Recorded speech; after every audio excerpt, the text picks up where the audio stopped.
নমস্কাৰ, মই সাংবাদিক পংকজে আপোনাক সকলোকে পুনৰবাৰ স্বাগতম জনালোঁ মোৰ ইউটিউব চেনেল তথা ফেচবুক পেজ পংকজ চিলিমকালৈ আৰু লগে লগে লৈ আনিছোঁ 17 নম্বৰ ৰাষ্ট্ৰীয় ঘাইপথত সংঘটিত হোৱা দুটাকৈ ডেঞ্জাৰ পথ দুৰ্ঘটনাৰ খবৰ। গতিকে চাই থাকক সম্পূৰ্ণ ভিডিঅ'টো। সবিশেষ তথ্য দিয়াৰ পূৰ্বে মাত্ৰ কেই ছেকেণ্ডমান ল'ব বিচাৰিছোঁ আপোনালোকৰ পৰা।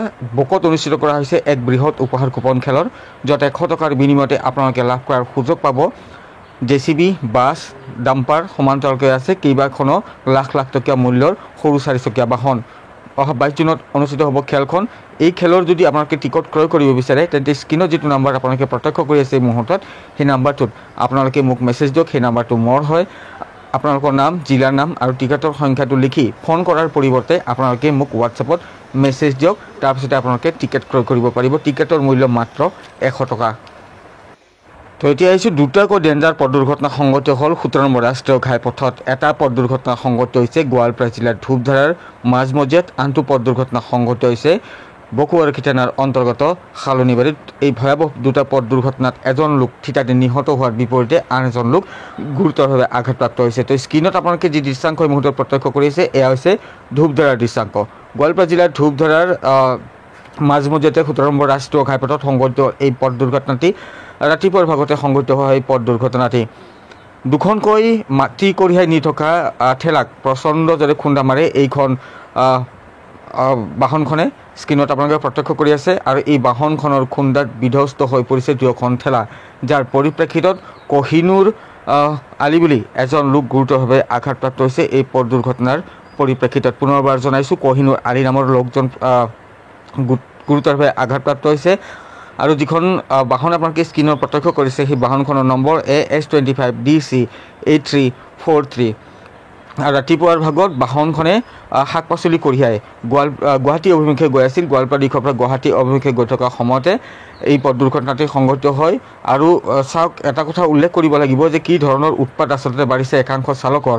আৰু এটা কথা উল্লেখ কৰিব লাগিব যে যিহেতু 4 লাইনৰ কাম চলি আছে, পথটো ঠেক হৈ আহিছে, কিন্তু একাংশ চালকৰ যি বাহনৰ দ্ৰুতগতিত চলোৱাৰ যি বদ অভ্যাস, সেই অভ্যাস কিন্তু এতিয়ালৈকে বাদ যোৱা নাই, যাৰ কাৰণে এই ধৰণৰ যি পথ দুৰ্ঘটনা এয়া সঘনাই সংঘটিত হৈ আছে 17 নম্বৰ ৰাষ্ট্ৰীয় ঘাইপথত। তো চালকসকল আপোনালোকে সাৱধানতাৰে যান বাহন চলাওক, নিজেও সুৰক্ষিত হওক, আনকো সুৰক্ষিত কৰি ৰাখক, বা আনৰ জীৱনৰ সৈতে আচলতে হেতালি খেলিব নালাগে। কাৰণ এতিয়া পথ সম্প্ৰসাৰণৰ নামত যি ধৰণে কাম কাজসমূহ চলি আছে, ৰাষ্ট্ৰীয় ঘাইপথত এতিয়া যি সংকুচিত হৈ আহিছে, কিন্তু পথ সংকুচিত হ'লেও একাংশ উদণ্ড চালকৰ আচলতে যি দ্ৰুতগতিত বাহন চলোৱাৰ যি চখ, সেই চখ কিন্তু এতিয়ালৈকে শেষ হোৱা নাই, যাৰ পৰিপ্ৰেক্ষিততে এই ধৰণৰ যি পথ দুৰ্ঘটনা, সেই পথ দুৰ্ঘটনাসমূহ সংঘটিত হৈ আহিছে। আৰু তেনেধৰণৰ পথ দুৰ্ঘটনা আজি পুনৰবাৰ সংঘটিত হ'ল। দুখনকৈ ঠেলা বিধ্বস্ত হৈ পৰিল। কহিনুৰ আলী নামৰ লোকজন গুৰুতৰভাৱে আঘাতপ্ৰাপ্ত হৈছে। তেওঁক ততাতৈয়াকৈ ধূপধাৰাস্থিত প্ৰাথমিক চিকিৎসালয়লৈ প্ৰেৰণ কৰা হয় চিকিৎসাৰ বাবে, কিন্তু সম্পূৰ্ণৰূপে দুখনকৈ ঠেলা এনেদৰে বিধ্বস্ত হ'ল। দুখীয়াৰ মূৰত আচলতে ৰাম টাঙন মাৰিলে ইয়াৰ চালকজনে। তো আমি দেখিবলৈ পাওঁ যে পথৰ যি বৰ্তমানৰ অৱস্থা, বহু স্থানত দেখিবলৈ পাওঁ যি ধৰণৰ অৱস্থা, তাত কিন্তু খুব কম গতিত যান বাহনসমূহ চলাব লাগে, কিন্তু তাতেও দেখিবলৈ পোৱা যায় যে খুব দ্ৰুত গতিত একাংশ চালকে তেওঁলোকৰ যান বাহনসমূহ চলাচল কৰে বা চলাই লৈ যায়, যাৰ পৰিপ্ৰেক্ষিতত ই ৰিক্সাৰে হওক, ঠেলাৱালাৰে হওক, পথচাৰীৰে হওক বা বাইকত অহা যোৱা কৰা যিসকল লোক আছে তেওঁলোকৰ খুব অসুবিধাৰ সন্মুখীন হ'বলগীয়া হয়। তেওঁলোকে এইসকল একাংশ চালকৰ উদণ্ডতাৰ বাবে, আচলতে মই প্ৰতিগৰাকী চালকক কোৱা নাই, কিন্তু একাংশ চালকৰ বাবে অসুবিধাৰ সন্মুখীন হ'বলগীয়া হৈছে একাংশ লোক। তো আনটো যি পথ দুৰ্ঘটনা এয়া সংঘটিত হৈছে বকুৱাৰী থানাৰ অন্তৰ্গত যি চিংৰা শালনীবাৰী আছে, সেই শালনীবাৰীত এই পথ দুৰ্ঘটনাটি সংঘটিত হৈছে। আৰু এই পথ দুৰ্ঘটনাৰ পৰিপ্ৰেক্ষিতত এজন লোক নিহত হৈছে বুলি জানিব পৰা গৈছে। আৰু বকৰ চিংৰা শালনীত শোকাবহ পথ দুৰ্ঘটনাটি সংঘটিত হয় টাটা ডিআইৰ খুন্দাত আমাৰ এখন বাইকক, আৰু যাৰ পৰিপ্ৰেক্ষিততে থিতাতে নিহত হৈ বাইকৰ যিগৰাকী আৰোহী আছিল, চালক আছিল মিনহাজ আলীৰ ঘৰ বৰপেটাৰ কচুমাৰীত বুলি জানিব পৰা গৈছে।